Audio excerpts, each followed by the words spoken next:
nosso Falando Nisso de hoje, nesse canal YouTube. Lembrando vocês de que é possível apoiar o canal indo no Apoia-se, o Bully vai pôr para vocês. E que hoje temos a pergunta de Beatriz Schultz. Dunker, poderia falar sobre solidão? Minha professora comentou que Klein e Winnicott têm visões diferentes, mas não aprofundou. Fiquei curiosa, adoro o seu canal. Muito legal. Fabiano Loureiro, Dunker, lendo seu livro Reinvenção da Intimidade, Políticas do Sofrimento Cotidiano, eu achei interessante demais a forma como você fala sobre a solidão. E você abre nos instruindo solidão, um modo de usar.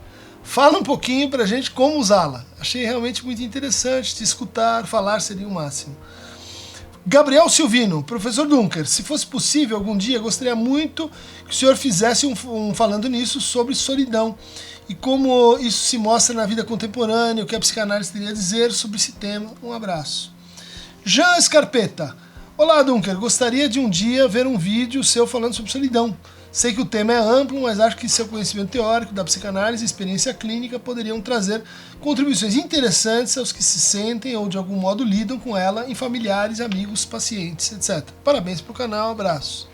Ana Lima, professor, com sua experiência de vida, de clínica, é possível concluir que um ser humano pode constituir e prosseguir sua vida sozinho, mantendo relações eventuais, esporádicas, sem pretensão de ter uma companhia intelectual e confortável na velhice? Aí, várias perguntas, até me surpreendi que a gente não tivesse nenhum vídeo sobre isso. Recomendo quem quiser dar uma olhada lá nos cursos da Casa do Saber, com quem a gente está com essa parceria, né? São vários cursos, apresentam lá o que é o Dunker 10, um bônus, né? E pode assinar com uma redução. Esses cursos, vários deles, eu acho que inclusive alguns que eu dei, passam pelo tema da solidão, né? Ou da intimidade, ou da solitude, ou do, enfim, o que é esse laço com o outro, né? A complexidade dessa relação com o outro, na qual emerge, eu vou dizer assim, esse sentimento de contemporâneo, mas também moderno, né? De solidão, com o qual eu me deparei nesse trabalho de 2017, que saiu pela editora Ubu, chama Reinvenção da Intimidade, né? Políticas do Sofrimento Cotidiano. Então, vamos começar com um dado, né? Um dado que eu acho muito empírico, assim, muito interessante. Uma pesquisa feita nos Estados Unidos, mostrando que de geração para geração, né? Partindo lá dos boomers, geração X, depois Z, Y, millennials, de geração em geração, a gente tem entre 1 ponto e 1,5 ponto a mais no sentimento de solidão. Isso levanta os olhos, né, e as orelhas, porque contrasta com o sentimento assim mais intuitivo de que com a chegada das redes digitais é muito mais fácil estar com o outro, se conectar com o outro, trabalhar à distância, ter um outro disponível 24 horas, né? Poder escolher com qual outro a gente vai estar, né? E aparentemente o dado se replica para quanto mais uso de rede social, mais sentimento de solidão, né? Outro segundo paradoxo. Esse paradoxo ele é importante, né, para a gente pensar modos de subjetivação, nossa cultura, porque isso é um modo de sofrimento. Vocês sabem que o programa que a gente tem, né, no LatesFIP, no Laboratório de Teoria Social, Filosofia e Psicanálise, a gente pretende recuar a análise dos sintomas para a análise das formas sociais de sofrimento, entendendo que é pela crítica da racionalidade diagnóstica, que conecta certas formas de sofrimento com certos sintomas, que a gente pode melhorar a intelecção sobre elas, mas também fazer crítica da cultura, né? Também fazer o que está acontecendo aqui, que nós estamos vendo essa forma de sofrer subir e aquela outra eventualmente decair, né? Nesse processo paralelo, né, às vezes sobreposto, mas em princípio paralelo, que é o processo de individualização, né, de como nós nos tornamos na modernidade mais e mais formados para nos entendermos como indivíduos e ter o indivíduo como valor, e ter a liberdade individual como valor, e ter a justiça individual como valor, e do outro lado as exigências do nosso narcisismo, que nós vamos ver em muitos casos são exigências, vamos dizer assim, que vão do polo do gato para o cachorro. Gato, exemplo dado pelo Freud, daquela imagem de um animal que não precisa do outro, que está autoconfortado, que está imerso no amor de si, né? Que é diferente do amor próprio, né? E do outro caso nós temos o cachorro, que é aquela que está indefinidamente precisando de mais e mais, de forma carente, necessitando do laço, precisando do outro. E esses dois polos narcísicos, né, elas se cruzam ou se separam dos processos específicos de individualização. A solidão é um bom exemplo para a gente falar de como as coisas se conectam, né? Lembrando que, bom, é um problema também público, assim, de saúde pública, né? Tem esse outro dado de que pessoas sozinhas, né, pessoas, por exemplo, viúvas ou viúvos, declinam a expectativa de vida, né? E os solitários, os que têm uma vida em solidão, claro que isso é uma descrição, né, quer dizer, nominal, você está sozinho, mas nós vamos ver que isso diz muito pouco, né? Mas aqueles que estão, em regra, genericamente, né, vivendo sozinhos, têm a expectativa de vida menor, e essa diminuição equivale ao consumo de 15 cigarros por dia. É tudo uma batalha, né, para larga o cigarro, evita o tabagismo, e que nós estamos fazendo para quê? Para debelar a solidão, não sei se eu diria dessa forma, mas para mitigar os efeitos deletérios de certos tipos de solidão. Uma hipótese que eu trabalho nesse livro é de que a solidão, ela é uma espécie de oposto conceitual, né, de uma outra experiência muito importante para a formação do sujeito, que é a experiência de solitude. Solitude, solidão. Solitude, uma palavra loneliness, né? Solitude, né? Sozinho, em solitude. Né? Uma palavra que aparece muito no século XIX, né? Na poesia do século XIX, do século XVIII também, né? Alexander Pope. Né? Então, onde é que está a solitude? É o meu túmulo, né? O meu túmulo embaixo ali de uma árvore, de uma pedra, e um túmulo sem marca, um túmulo sem nome, né? E essa imagem representa, né, a solitude. Veja só, sem marca, sem traço, sem nome, significa que podia ser qualquer um. Estar consigo em solitude, né, não é estar com a sua essência, com seus pensamentos, com aquilo que te define, mas estar com aquilo que é anônimo em você mesmo. Né? Estar com aquilo que é, vamos dizer assim, para além do individualizável em você mesmo. Estar com aquilo que é não compartilhável em você mesmo. Veja, você mesmo.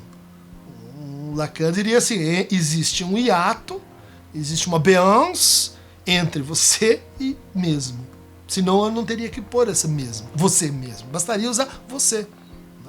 É nesse ato que ela vai dizer assim, aí está um objeto que não forma imagem, né? Um objeto que não é compartilhável, mas é cedível, um objeto que faz parte, estabiliza, né, ou desestabiliza nossos sentimentos de realidade, né, nosso sentimento de tempo, nosso sentimento de tédio, nosso sentimento de familiaridade, né, o tal do Heimlich, unheimlich, heimlich. Né. Esses sentimentos tem uma absoluta relação com a solidão e a solitude. Bom, mas se a gente está pensando a solidão como uma espécie de patologia da solitude, o que a gente está dizendo é que aquele que experimenta, e agora vamos tentar definir a solidão, né? Um sentimento de que eu estou sozinho, mas é porque o outro não me quer. Eu estou sozinho, mas é porque os outros estão num estado de comunidade, de festa, de gozo, e eu estou fora. Eu estou caído, eu estou sem lugar. Eu estou, né, vamos pensar assim, qual é a pior forma de punição que a gente consegue pensar e admitir socialmente? O isolamento. Né? O isolamento prisional. Que hoje não é um isolamento, mas é um isolamento em relação ao resto da sociedade. Né? O isolamento, vejam só, pelo qual nós convidamos nossas crianças a praticar a autocompreensão. Você fez uma coisa errada, vai para o seu quarto pensar. Olha só, o risco de uma intervenção dessa. Né? O que você está querendo com isso? Né? Volte para si, para seu foro íntimo, para sua interioridade, e se transforme com o que aconteceu. Solitude. Mas isso não é necessário, isso não é obrigatório, porque isso é um ato ético do sujeito. Ele pode ir para o quarto, né? Ele pode ser então isolado pelo outro e se sentir meramente punido. Olha só, com que então a gente pune o outro? Com a distância, com a separação, com o corte, com a desvinculação. Isso parece que é, inclusive as penas mais historicamente indefensáveis, as penas de morte, são formas de você pôr aquela pessoa onde? No exílio, fora daqui. Então a criança que vai para o quarto pensar, veja só o que a gente está fazendo, né? Se isso cai desse lado, pensar é punir-se. Pensar é auto-observar-se, julgar-se, punir-se, fazer penitência. Penitência transforma? Não. O que transforma, então? Solitude. Como é que a gente consegue estar consigo? Essa é uma grande conquista para a criança, né?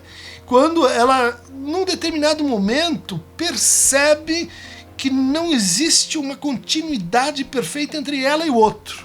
Né? Muito comumente as crianças pensam assim que os adultos eles sabem de tudo. Então eles sabem do que eu penso. Mas, de repente, eu percebo que os adultos mentem. Especificamente e particularmente quando o assunto é sexualidade e morte.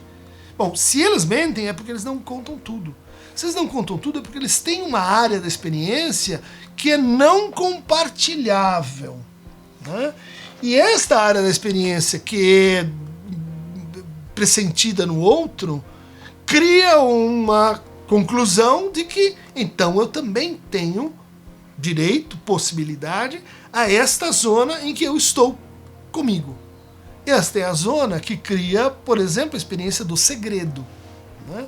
Onde eu consigo compartilhar isto que está comigo com aquilo que está consigo no outro. Né? Dividir segredos, né? Mas manter segredos.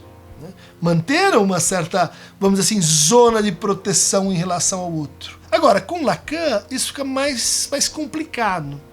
Por quê? Porque essa zona de proteção não é interna, ou não é inteiramente interna.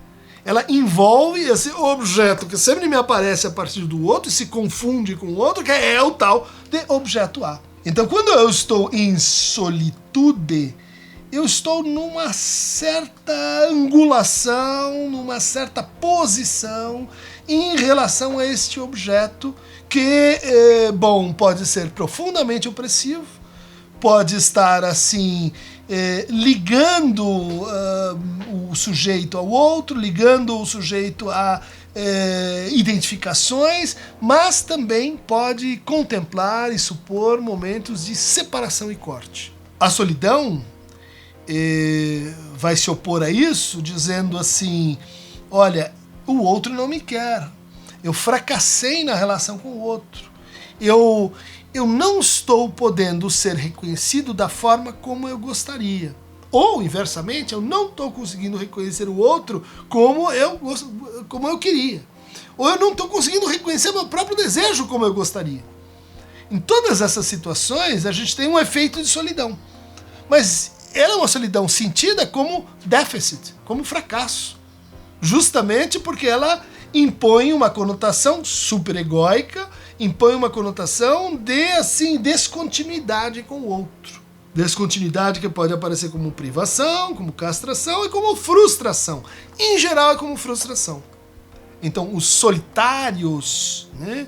Você pode dizer, não, mas é um solitário convicto. Mas então tem que ser uma convicção que leve o sujeito a não prescindir do outro, né? Mas a estar com o outro em modos qualificados, decididos e empenhados, né, de vida. Isso não significa que então eu preciso ter um outro o tempo todo.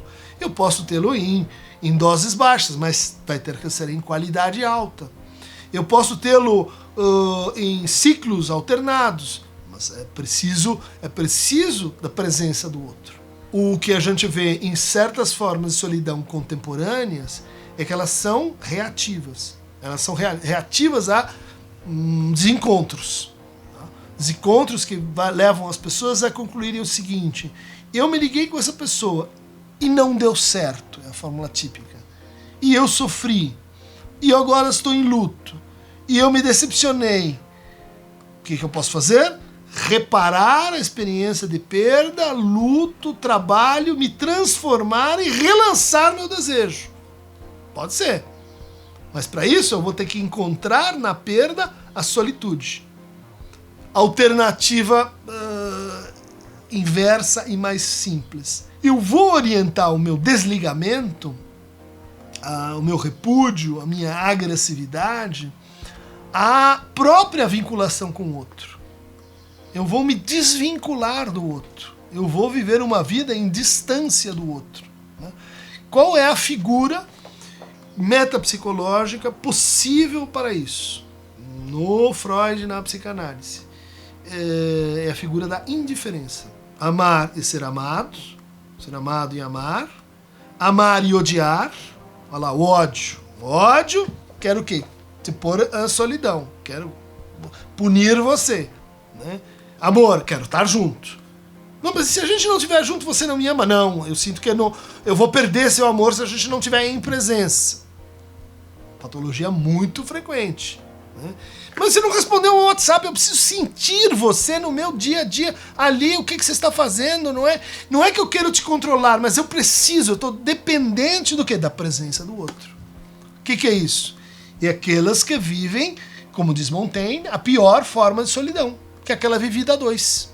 Então, em vez de posso me separar e a gente se reencontra, não posso me separar e crio andaimes, correias, né? Formas de me ludibriar com a ideia de que o outro está lá sempre à minha espera, ou então com a necessidade imperiosa de sentir sinais, signos palpáveis, tangíveis de que o outro está. Bom, indiferença. A cultura da indiferença, a gente vai dizer assim, ela é confundida com, assim, a cultura do narcisismo bem realizado. É aquela que diz, eu não preciso de você, eu não preciso dos outros. É aquela que diz, emancipação, autonomia e independência são a mesma coisa. É uma coisa que a gente estuda aqui nesse trabalho, né? Tem a solidão ligada à heteronomia, né? Ou seja, não consigo me individualizar nos meus atos, nos meus desejos. Eu sinto que eu sou postiço, eu sou uma cópia, eu sou um impostor, a síndrome do impostor, porque eu tô tão junto com o outro, eu preciso tanto desse olhar que... Será que sou eu ou é o papel que eu estou fazendo para esse olhar? Será que sou eu ou é a imagem que eu estou perfazendo para esse olhar? Será que sou eu e se esse olhar muda, será que eu mudo também?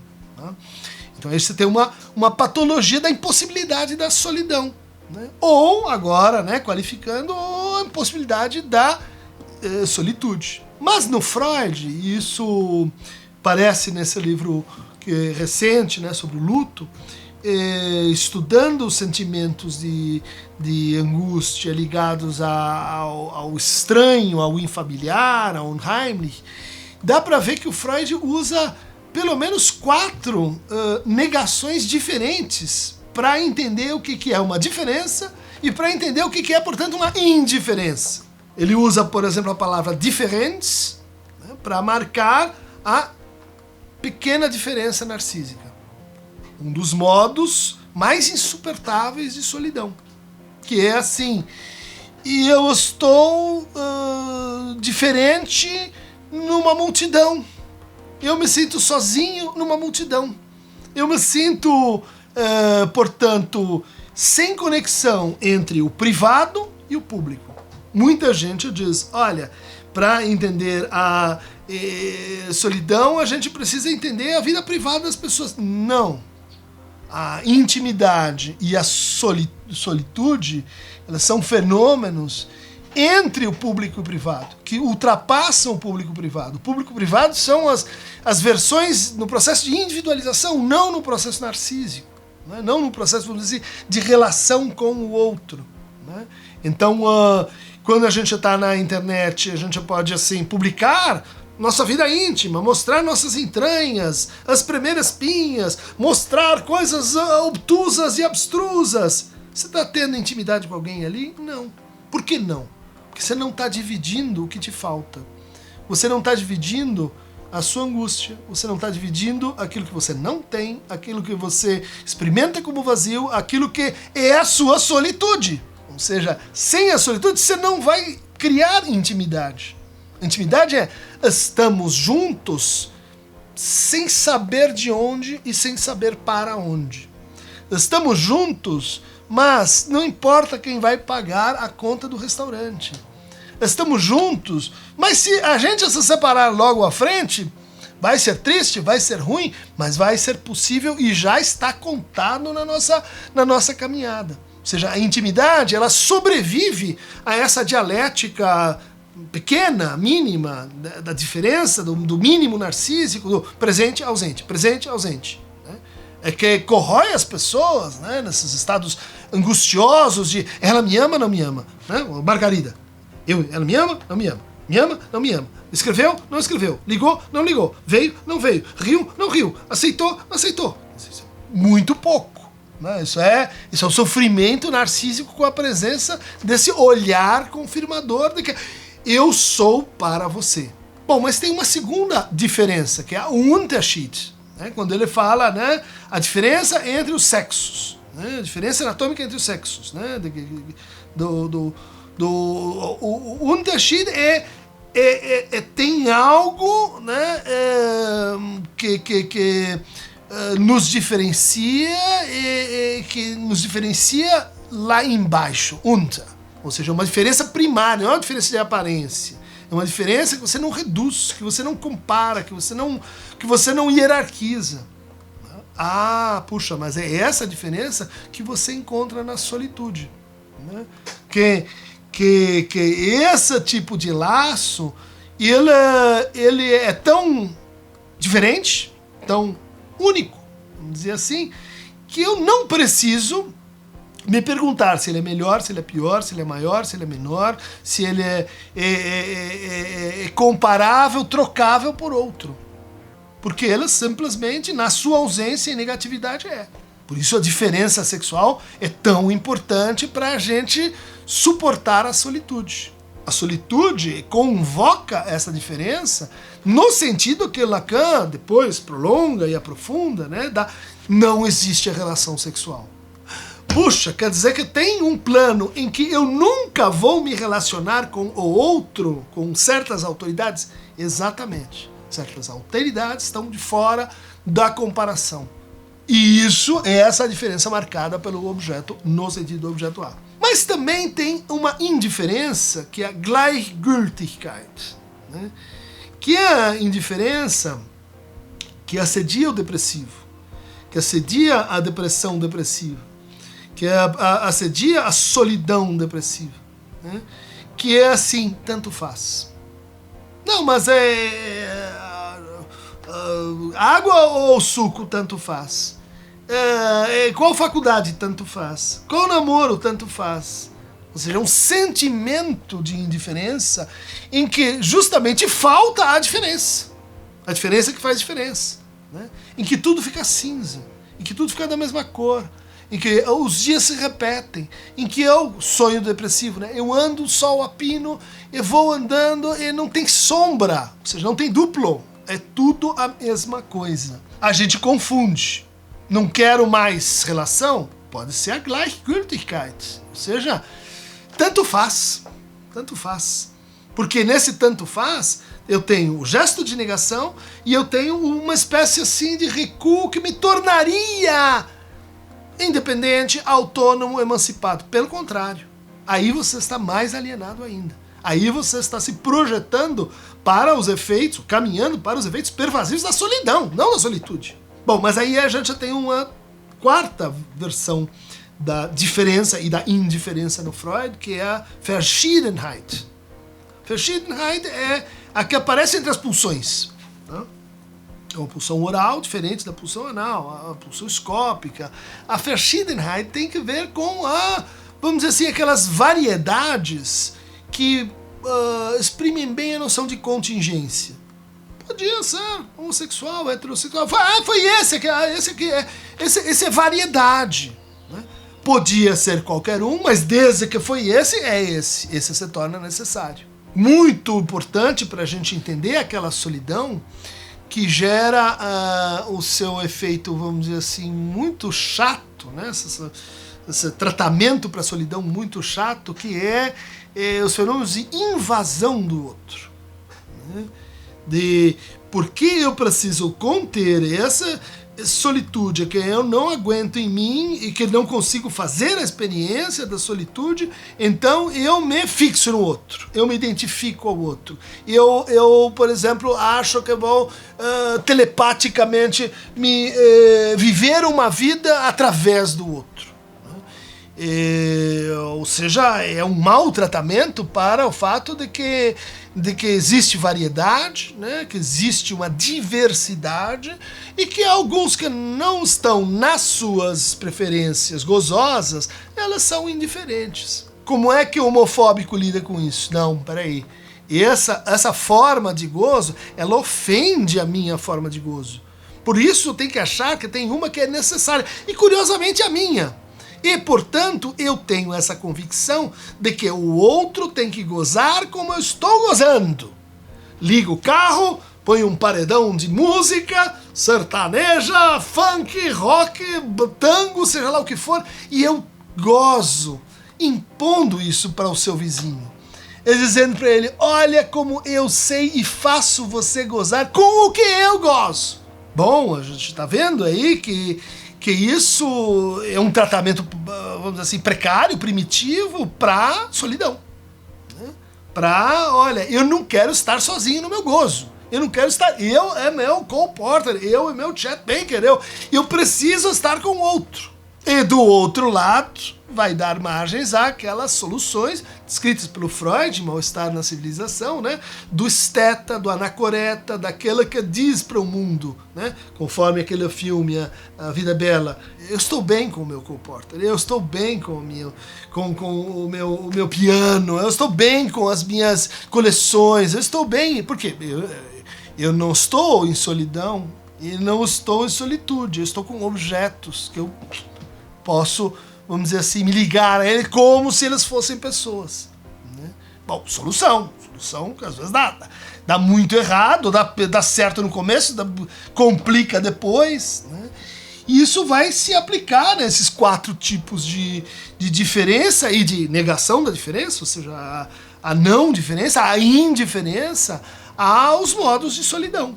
Né? A forma como a gente se cria solidões, essa passa de solidões para solitude, tem que ver com como a gente negocia essas diferenças. Como a gente cria esse espaço intermediário entre o privado e o público. E aí a gente chega nessa colocação, né, da solidão para o Winnicott e da solidão para Klein. e que me parece ilustrar bem essa ideia de que o Winnicott, leitor da poesia inglesa, leitor do Pope, membro lá do projeto estético, né, que a gente pressente, né, nos textos, na forma de transmissão do Winnicott, né, em que ele vai dizer a solitude é essencial para a criança, né, para a criança crescer, para que não se estabeleça, por exemplo, como solução para a solitude, né, para a composição e o limiar de angústia que sempre vem com a solitude, para que não se estabeleça aí um falso self. O falso self que é essa espécie de duplo para mim mesmo, que eu me crio para que eu não estou sozinho agora, porque eu estou comigo mesmo, com a minha sombra. Né? Dizer, não, a solitude não é isso. Solitude é entender que essa sombra, que esse duplo, e ela funciona mais como um objeto transicional, mais como um amigo imaginário. Ele é uma invenção de algo que não está lá, não é um duplo daquilo que está em presença ali. Então essa é a solitude, ou a solidão, né, transformativa. É aquela que marca, né, os momentos, os tempos de transformação ao longo da vida, que marca, né, as oscilações relacionais, que marca a criação. Né, criação estética, a criação no sentido dessa terceira área da experiência, ela necessita de solitude. Por isso aquela que está angustiado diante da folha de papel, diante em branco da tela do computador, o que acontece? Ele não está sozinho.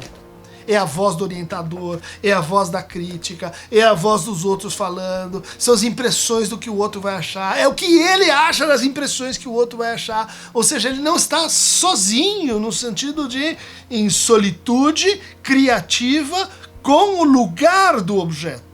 Não é com o objeto, é com o lugar do objeto, com a criação desse lugar que dá contorno para o objeto A, no sentido mais radical do termo. Solidão para a Melanie Klein me parece estar mais do lado da solidão como fracasso, solidão como punição, solidão como desligamento. Né? Desligamento, quem vai estudar bem isso é o André Green. Né? Esse desligamento que pode ser criativo e pode ser simplesmente uma fonte de angústia permanente. Então, a partir de então, na medida que a pessoa se aproxima desse vazio, que aproxima da sua potência de intimidade, né? É isso que nós estamos falando. A solitude é a razão da tua potência de intimidade, de o quê? De abrir corações, mentes, almas, de abrir aquilo que está mais além de você em você mesmo. Que tem que ver com a formação de desejos compartilhados, tem que ver com a gramática do que pode ser reconhecido e do que precisa ser reconhecido como impossível de ser reconhecido. Né? Com aquilo que escapa às nossas gramáticas de identificação, de projeção, de introjeção e assim por diante. Então, acho que está aí uma diferença na gramática de sofrimento, da solidão para a solitude. Né? Espero que cada um aproveite isso, vá ler os estoicos que foram mestres nessa arte, né? vai ler tudo que já se disse sobre a solidão criativa, porque é muito importante cada qual descobrir esse caminho da sua própria solitude. Aliás, Aqueronta é um solitário em solitude. Ele seus remos, ele seus cadáveres, ele suas moedas, mas está sempre sozinho. Ele é o barco que atravessa o Averno. Beijo, abraço. Tô com vocês todo dia, toda hora. Chris Dunker, disponível aqui no YouTube. Mas, por favor, não façam disso a rolha para tampar a vossa solidão.